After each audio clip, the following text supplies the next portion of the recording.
Salut à tous et bienvenue dans l'Atelier du Savoir. On a tous dans notre entourage quelqu'un de super grand, n'est-ce pas? Eh bien chez moi, c'est carrément toute la famille. Du coup, on finit par se demander, est-ce que nos futurs enfants seront aussi des géants? Est-ce que tout est déjà joué d'avance, écrit noir sur blanc dans notre ADN, ou est-ce que finalement il y a d'autres choses qui entrent en jeu?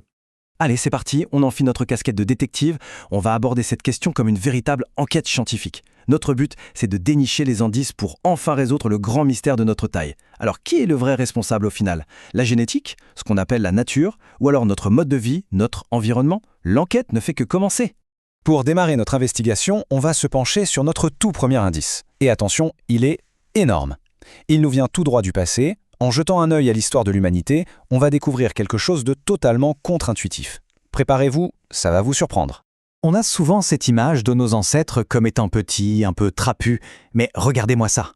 L'Homo erectus, il y a 1,5 million d'années, mesurait déjà jusqu'à 1,70 m. Et les chasseurs de l'âge de pierre, eux, c'était 1,83 m en moyenne. C'est dingue, non? C'est plus grand que la moyenne actuelle dans plein de pays. Alors qu'est-ce qui a bien pu se passer pour qu'on régresse? Un événement majeur a tout changé. Et cet événement, c'est l'invention de l'agriculture. Le fait de passer à une alimentation centrée sur les céréales, beaucoup moins riche en protéines que la viande, ça a provoqué une chute, mais une chute spectaculaire de la taille moyenne. Accrochez-vous bien, moins 20 cm. C'est absolument colossal. Et ce n'était pas juste passager, cette petite taille a persisté pendant des milliers d'années. Et ça, ce n'est pas que de l'histoire ancienne. Regardez, au XVIIIe siècle, un homme européen moyen faisait 1,65 m. Mais quand ces mêmes Européens ont émigré en Amérique, leurs enfants, en une seule génération, ont pris 8 cm. C'est fou, les gènes n'ont pas pu changer aussi vite. C'est bien la preuve que l'environnement, la nourriture, la santé, tout ça joue un rôle, mais alors absolument capital. Ok, donc notre premier suspect, l'environnement, a l'air bien coupable. Mais on ne peut pas clore l'enquête sans interroger le suspect numéro 1, celui auquel tout le monde pense en premier, nos gènes. Déjà au XIXe siècle, des scientifiques comme Francis Galton se sont lancés dans des mesures sur des milliers de personnes pour essayer de percer ce secret. Au début, c'était un peu le bazar. La taille des parents ne permettait pas vraiment de prédire celle des enfants. Et c'est là que les chercheurs ont eu une idée de génie. Étudier les jumeaux. Pensez-y, les vrais jumeaux, ils partagent 100% de leur ADN. Ce sont des véritables clones naturels. C'est l'expérience parfaite pour enfin séparer ce qui vient des gènes de ce qui vient de l'environnement. Et alors qu'on pense que l'affaire est enfin résolue, que le coupable c'est la génétique, eh bien non, coup de théâtre. Les preuves génétiques qu'on a fini par trouver nous ont plongé dans une énigme encore plus folle.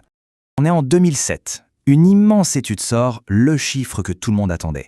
86%. Voilà, 86% de la variation de taille entre les individus s'explique par la génétique.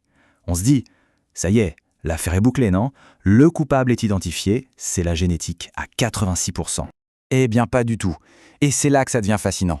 On sait que la génétique est responsable à 86%, mais quand les scientifiques essaient de mettre le doigt sur les gènes précis, ils n'arrivent à en identifier que pour 27% de cet effet. Il nous manque presque 60% des preuves génétiques. C'est ce qu'on appelle le déficit d'héritabilité. Le mystère s'épaissit encore. Pour que vous compreniez bien, même les quelques gènes qu'on a réussi à identifier, comme le fameux gène HGMA2, n'ont qu'un effet rikiki. Avoir la bonne version de ce gène, ça vous fait gagner quelques millimètres. C'est tout. Alors la question est, mais où se cache le reste de l'influence génétique? Finalement, le verdict de notre grande enquête est tombé. Et la conclusion, c'est qu'il ne fallait pas chercher un seul coupable. Nos deux suspects, la nature et l'environnement, sont en réalité complices. Ils ont travaillé main dans la main. L'exemple le plus frappant pour comprendre ça, c'est celui des deux Corées. La population partage exactement le même patrimoine génétique. Pourtant, aujourd'hui, les Sud-Coréens sont en moyenne 3 cm plus grands que les Nord-Coréens. La seule vraie différence entre eux, l'accès à une meilleure alimentation et à de meilleurs soins. C'est la preuve ultime de cette complicité. Aujourd'hui, la science nous dit que notre taille est un caractère omnigénique. C'est un mot compliqué pour dire un truc assez simple. Ce n'est pas un ou deux gènes de la taille qui décident de tout, mais plutôt la quasi-totalité de nos gènes qui y contribuent, chacun un tout petit peu. C'est un gigantesque travail d'équipe. L'ADN donne le plan, le potentiel de base, mais c'est notre environnement, ce qu'on mange, notre état de santé, qui détermine à quelle hauteur le bâtiment sera finalement construit. Du coup, après toute cette enquête qui nous a menés de la préhistoire au labo de pointe en génétique, quel est le seul et unique moyen de savoir, sans se tromper, quelle taille une personne fera à l'âge adulte?